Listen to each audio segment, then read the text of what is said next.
Hey everyone, Thyworm here with my solo self-found atlas tree for all-purpose blasting. I've been using and fine-tuning this over the last few days while grinding endgame content, and I thought I would share the tree and my thought process. Let's dive in.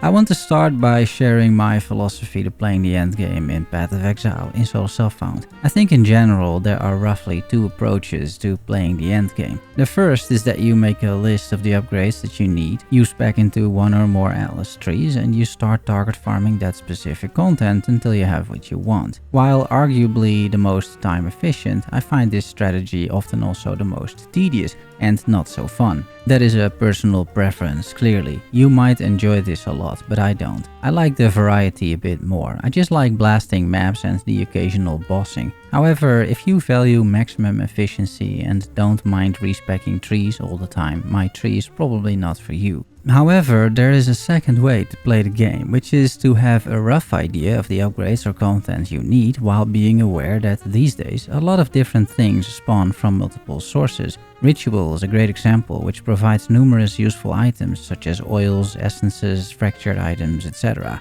But I found that over the years, SSF has become less focused on specific content and more items are generally available. That means you're less punished for simply blasting a bunch of maps without specializing into anything in particular. I am much more leaning to play the game like this, just blasting maps, and then whatever content spawns I will play in case I need it. On top of that, and this is important, I'm also completely fine with using scarabs in my map device while not optimizing the atlas tree for it. That is a trade-off, but also a massive time and headache saver, as you require basically no respecs of any atlas trees while still leaving you with 2 additional trees to run any other specialized content that you may prefer. Finally, being able to run 80% of the scarabs on a single tree in solo self-found, where you should really just use whatever you can get, in my opinion, provides a lot of flexibility.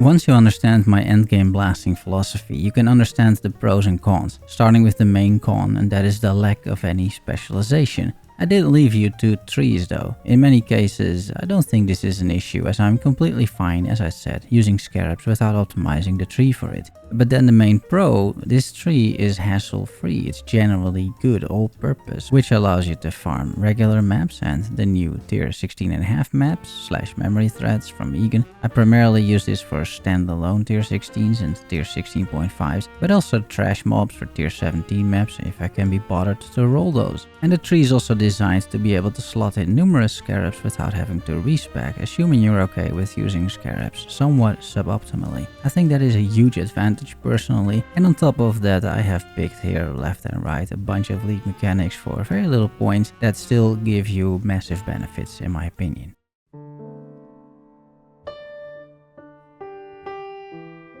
Let's do a deep dive into the tree. So, this is my all-purpose blasting tree. It excels at little, but does many things generally well. I will focus on each mechanic that I spent points into. First, 4 points in Betrayal, which is enough to spawn your syndicate members consistently and run safe houses, and it allows you to run Betrayal scarabs as well very efficiently. Second, Strong boxes, as I feel these are simply too good to pass up on. Not only are the rewards from the boxes very desirable in SSF, these boxes also spawn native map monsters, increasing the map density significantly, which is an aspect I feel is sometimes overlooked. I'm specifically speccing into Vault of Mysteries to double the divination card drops, which are simply amazing I feel, plus backup cash for additional currency. This also works great for ambush scarabs. Third, Nico with Packed with Energy. It's a 48% chance to be a lot more powerful for a few minutes in maps that only last a few minutes to begin with, so it's effectively a permanent buff. It also allows you to use sulfide scarabs very efficiently. Fourth, Shrines, staying on that player power and clear speed idea. I simply can't imagine not taking shrines at this point, plus your mercenary inherits them. And my mercenary even has a blunderbore for shrine effect, that's how much I love these things. I'm taking all nodes, including all that glitters, making the covetous shrines spawn quite a lot, which increases your drops significantly. And of course, domination scarabs here can be used.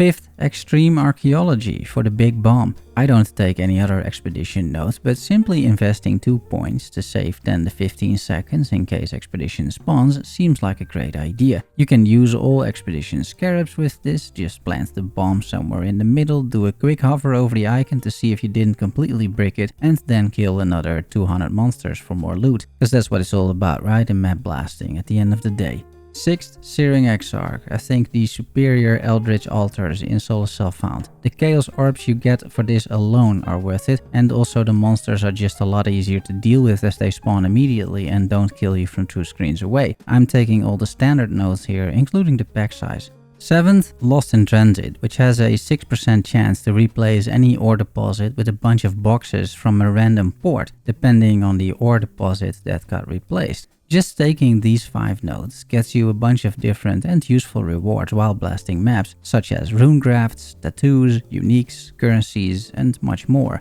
without having to deal with shipments and the bloody admiral that keeps commandeering your ships. Just these 5 points and the occasional Kalguran scarabs that you can use are plenty, although you could invest more if you want. I haven't done that, however.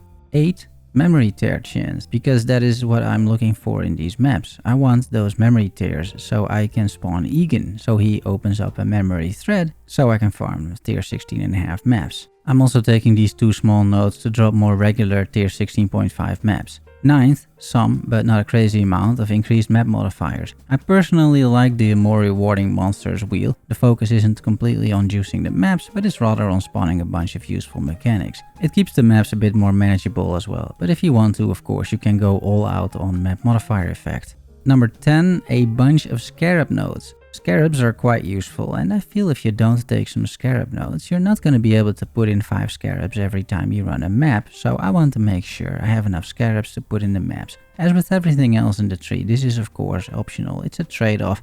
You can also have less of these and go more into map modifier effect or more into the Kalguran ore nodes or something like that. Finally, I am blocking Ritual and Ultimatum as I run a dedicated Ritual tree and I hate Ultimatum. That is up to you, however. For the map device options and scarabs that I use, for the map device I'm taking Ambush to spawn more strong boxes. It's only 3 chaos and those boxes are just amazing. And the whole idea with scarabs is that you can use a bunch of different scarabs, so I am using whatever I have available. I tend to save my ambush scarabs for the tier 16.5 maps, however, as those just synergize so well with the pedals. You can open up a strong box, spawn 100 monsters, hit the pedal, then they're all buffed in a single hit and you can kill them. Because otherwise you have to run into monster packs and then press the pedal and then in my case hope that the minions or whatever mercenary you have hasn't already killed everything. And with the strong boxes you have a small window where that is just not the case, you can buff them. I think it works actually pretty well.